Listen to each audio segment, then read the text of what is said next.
మద్యం కుంభకోణంలో YCP MP మాజీ మంత్రి పెద్దిరెడ్డి రామచంద్రారెడ్డి కుమారుడు మిథున్ రెడ్డి అరెస్టుకు రంగం సిద్దమైంది.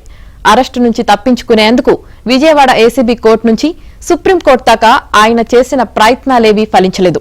పైగా ఆయనను కస్టడీకి తీసుకోవాల్సిన అవసరముందని, మద్యం కుట్రలో ఆయన పాత్రపై ఆధారాలు ఉన్నాయని హైకోర్టు స్పష్టం చేసింది. ఈ నేపథ్యంలో తన అరెస్టు తప్పదనే అంచనాకు వచ్చిన మిథున్ రెడ్డి ఇవాళ ఉదయం సిట్ ముందు హాజరయ్యేందుకు సిద్దమయ్యారు. కానీ ఈలోపే సిట్ అధికారులు ఆయనకు నోటీసు జారీ చేశారు. ఇవాళ విచారణకు రావాల్సిందిగా ఢిల్లీలో ఉన్న మిథున్ రెడ్డికి నోటీసులు అందజేశారు.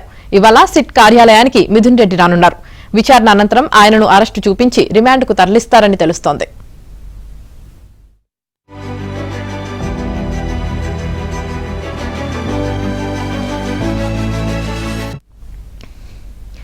జగన్ హయాంలో జరిగిన మద్యం కుంభకోణం కేసులో మిథున్ రెడ్డి A4 గా ఉన్నారు. ఇటీవల కోర్టులో ఆయన బెయిల్ పిటిషన్ డిస్మిస్ అయిన కొన్ని గంటల్లోనే సిట్ అప్రమత్తమైంది. ఆయన దేశం విడిచి వెళ్లిపోకుండా లుకౌట్ సర్క్యులర్ జారీ చేసింది.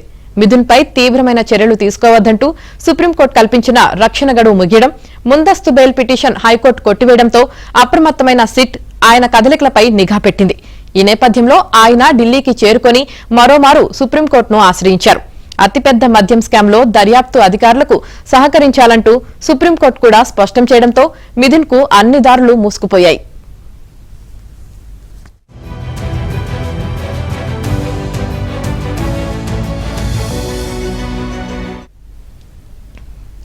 జగన్ హయాంలో స్కామ్ కు అనుకూలంగా మద్యం పాలసీని మార్చడంలో మిథున్ రెడ్డిది కీలక పాత్ర అని సిట్ గుర్తించింది. పాలసీ రూపకల్పన నుంచి పైసా వసూలు వరకు ప్రతి చోట మిథున్ పాత్రపై సిట్ ఆధారాలు సేకరించింది. ఈ కేసులో A1 రాజ్ రెడ్డి అయితే కుంభకోణంలో అంతిమ లబ్దిదారు తర్వాతి స్థానం మిథున్ రెడ్డిదే అని తేల్చింది. ఏ జిల్లా నుంచి ఎంత, ఏ మద్యం కంపెనీ నుంచి ఎంత, వారాంతానికి వసూలైన సొమ్మెంత, ఆ డబ్బును ఎక్కడ భద్రపరిచాం, ఎవరికి అందజేశాం తదితర వివరాలన్నీ బిగ్ బాస్ కు మిథున్ చెప్పేవారని తెలుస్తోంది.